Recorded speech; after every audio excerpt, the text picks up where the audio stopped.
Hello and welcome back to the Freelanceverse. It's time for another episode of the Unfiltered Thoughts of a Freelance Translator. This is my series where I just, sit in a comfy chair. That's why I brought out the lounge chair today and just talk to you guys for like roughly 20-25 minutes. Just, collecting my thoughts, sharing what is going on in my mind professionally, personally, what I enjoy at the moment, what I don't enjoy, what I'm working on. And I do these more or less unscripted today, actually. Yeah, almost 100% unscripted. And I try to do them almost unedited as well. So if there are some silences, bear with me. I started this now, I don't know, I think this is the third episode, and I do these like every couple of weeks, every couple of months. And I do like them because it's a very different format. It's much more laid back. It's the people that want to listen in can. It's more like a podcast, right? If you're just doing something in the background, just pop it on and listen in. So what has been going on? I've just published, I don't know when this goes out because I'm filming a lot in the future now because I will take some time off this year. So probably you see this somewhere in the year. I just published an important video on the Freelanceverse YouTube channel about Blue Digital Group. There is a lot of discourse going on at the moment. It is currently mid-February about, a client that is not paying their freelancers. Unfortunately, it's nothing new, but at this scale that we are seeing it now, I've never seen it before in my now 9 years of experience. So I definitely felt the need to speak out because why else would I have a platform like this if I didn't speak out on important matters, right? So I've never made a video like this before, and I was quite hesitant first. I just wanted to make sure to cover all the legal bases. I didn't want to run into problems. So far, I haven't heard from anything from Blue Digital from any lawyer. To be fair, I did get 2 calls yesterday from the US that I didn't pick up, because usually I don't pick up numbers that are strange to me. Because I get so many scam calls because my number is on my website and everywhere. So now that I think of it, I could be them, but I hope not. But if they really want to talk to me, they can, of course, call me again and I will pick up. If I see that it's a repeat number, I usually pick up. So that's been going on and the reception has been great. I really hope that by the time you're watching this, that people have been paid and that there were some consequences, because it's just... Man, it's not fair. It's literally the backbone of your business, right? Freelancers are making all the work and you are just selling. I know that it's important to sell it to end clients as well, but in the end, the bulk of the work is done by the freelancers. So not paying them is just ridiculous.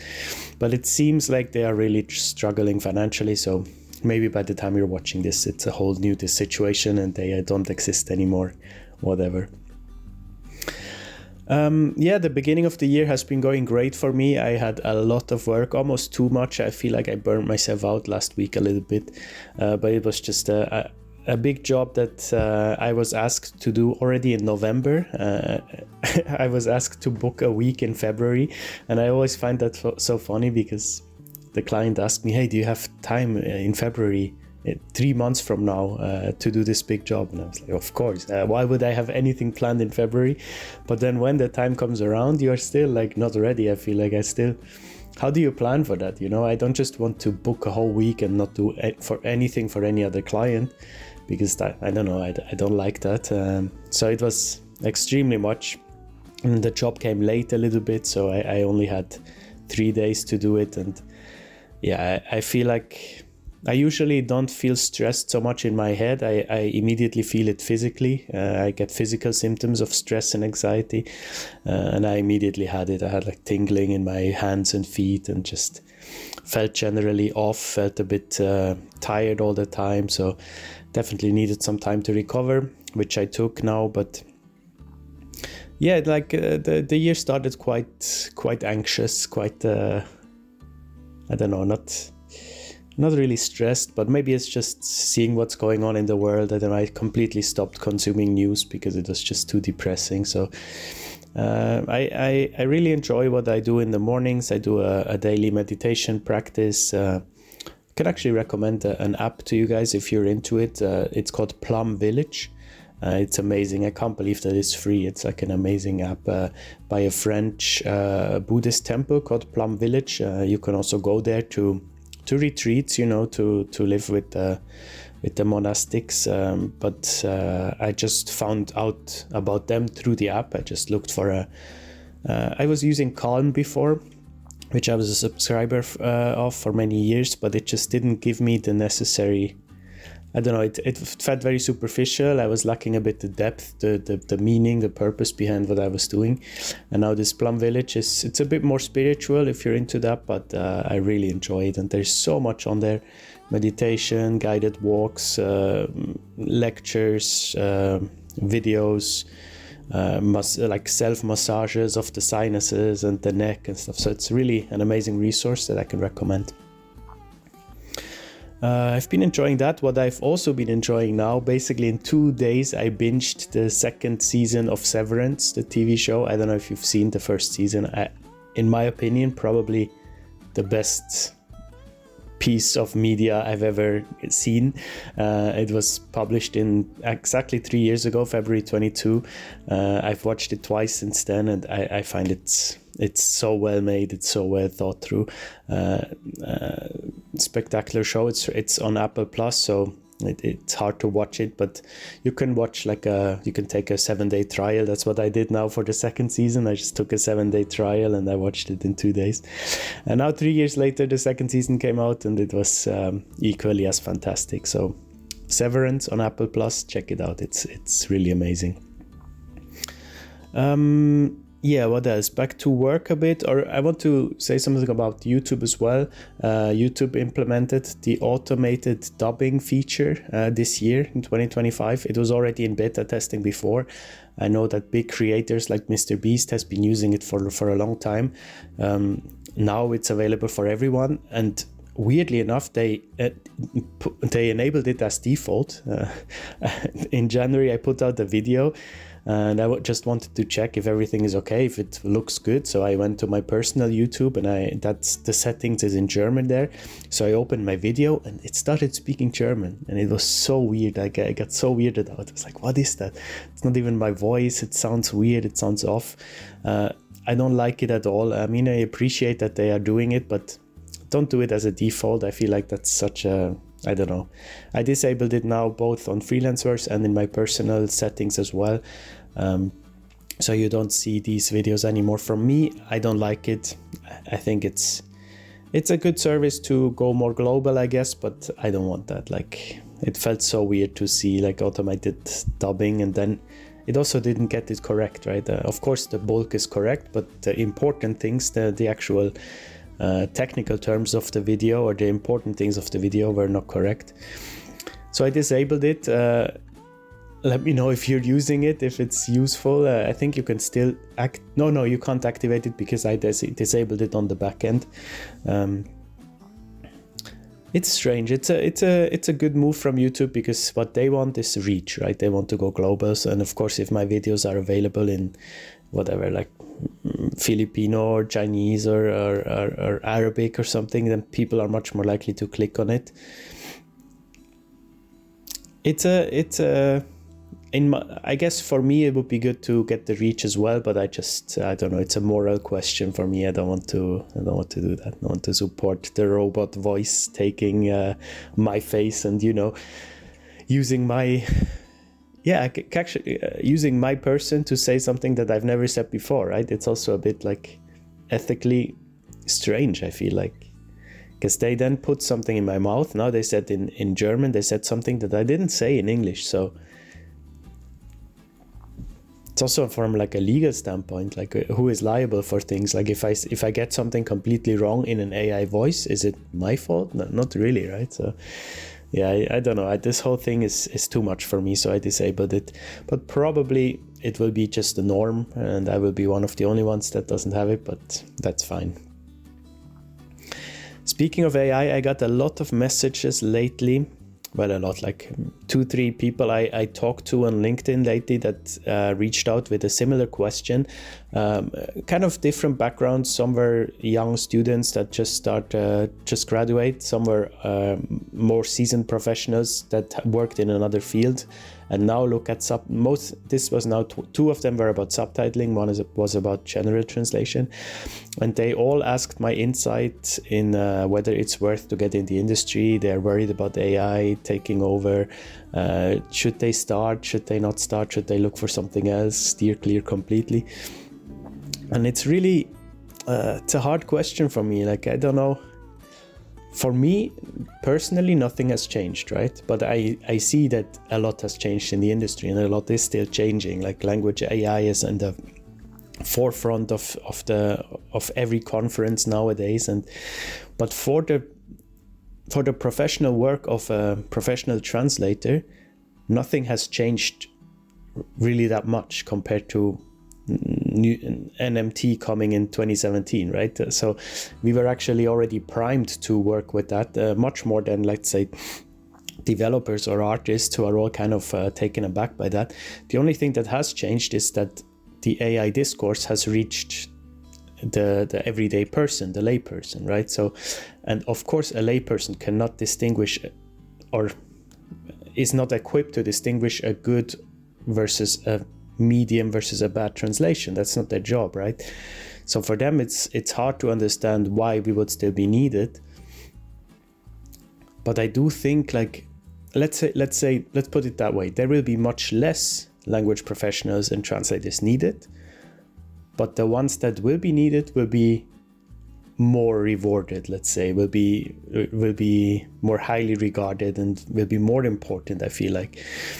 So that's always what I say, you have to reach the top 25%, right? It's easier said than done. But I do feel like I can tell kind of, I don't know if I can tell it or if it's just something I imagine, but whenever someone reaches out to me and kind of describes their situation, I get kind of a good grasp of where they are, and I see myself in them as well, compared to everyone else in the world, right? And I feel like these people, they can easily make it, right? That's not... And for these people, they should not worry about all this stuff, because if I had the exact same thought, right, in 2016 when I started, and I reached out to other people and asked the same question, and now it's 9 years later or whatever 9 years later, and I've almost for a decade done what I love, and I built a company, and I really love what I'm doing. So it's, imagine if I didn't do it because of that 9 years ago. Maybe I would speak differently now. It's possible, because I do have colleagues that completely switched, and they say they've never felt better, like, going away from the language industry. So that's also an approach you can take, of course. In a way, it's good for us translators to see that other people are leaving the industry, because I mean, it's bad to see, of course, but it's then easier to float to the top for new people, right? That's just because it's hard for me to answer these questions, like, especially when someone has already experienced before and is then wanting to switch to a language role within that industry. I say go for it. I don't think there is really something to be scared of there, because there are so many use cases where automation is not yet there, or will only be partially there, where it's just really premium texts, high risk, high reward, super client facing, super marketing focused.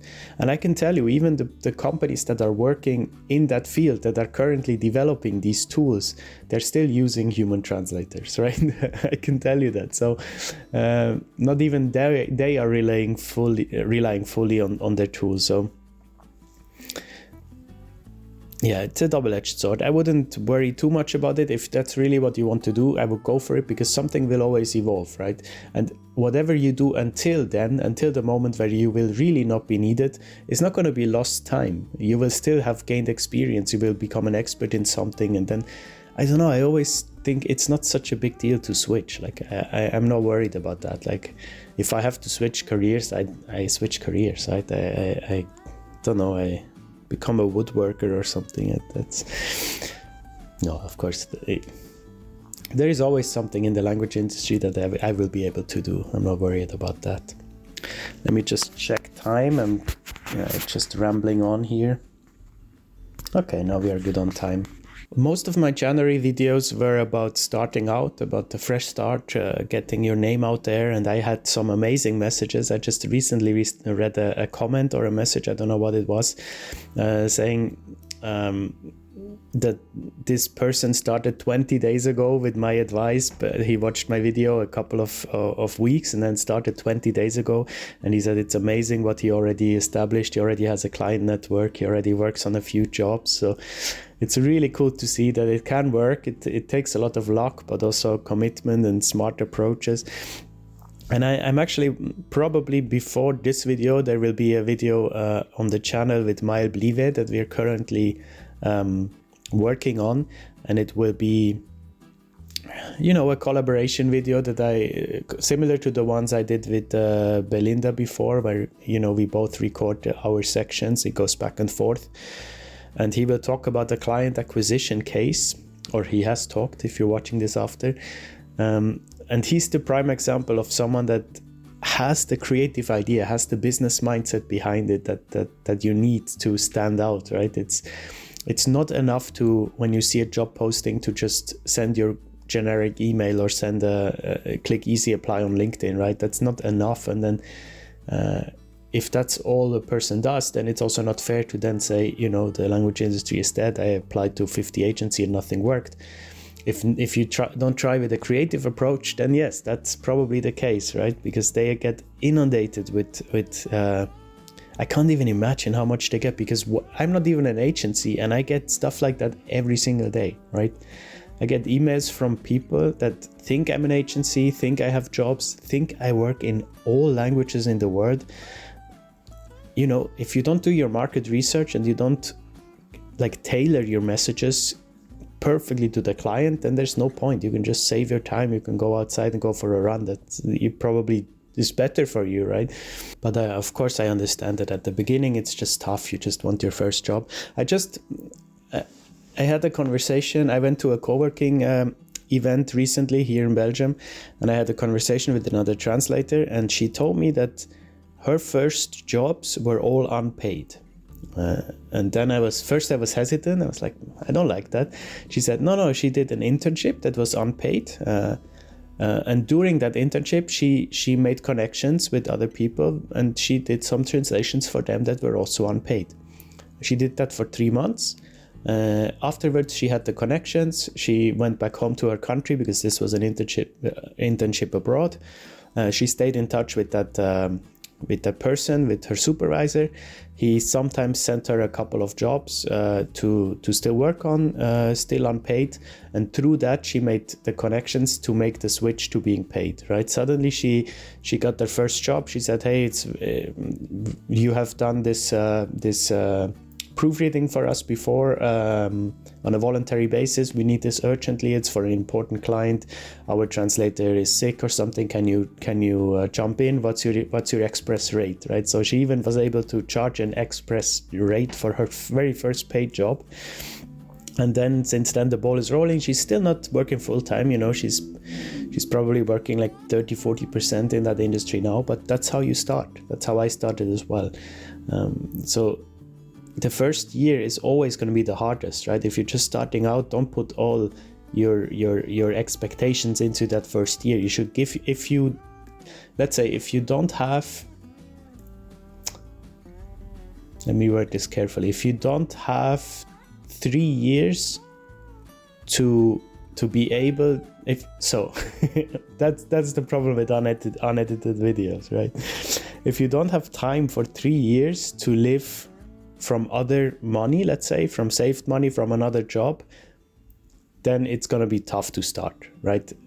I would definitely, if I were to start now, I would definitely make sure that I am covered for the next 3 years. And after 3 years, I would hopefully have my revenue where I want it to be. And it doesn't mean that you have nothing in between, right? It's a steady incline usually. So in year 2, you would already be somewhere, but you would still have to supplement it. And in year 3, hopefully you can work on it full time. And if that sounds extremely way too long for you, then probably freelancing is dangerous, is not the way to go. It can work. Like for me, I was able to work fully 100% after about 1.5 years, right? But then still, that was not like this 100% back then is nothing that compared to now, right? So it's, even if you reach 100% capacity, that doesn't mean you're done. You can always grow. You can always replace your clients. You become more well known. You work with direct clients. You can increase your rates. There are boutique agencies out there that pay good money for your work, and there are direct clients out there that pay very good money for your client, for your specific expert knowledge. So don't settle for those 1, 2, 3 cents per word, right? It's not where you want to be, where you want to compete, especially if you have a year-long translation education. It's not what you want to work for, right? That's just not sustainable. Okay, I think we are at 20 minutes more or less, so I'm gonna end this video there. I hope you enjoyed this third episode of Unfiltered Thoughts of a Freelance Translator. It went, into directions that I didn't expect, but that's okay. Hope you're having a good day. Whatever you're doing, keep going. You're doing great, and I see you next Monday with the next one. Bye-bye.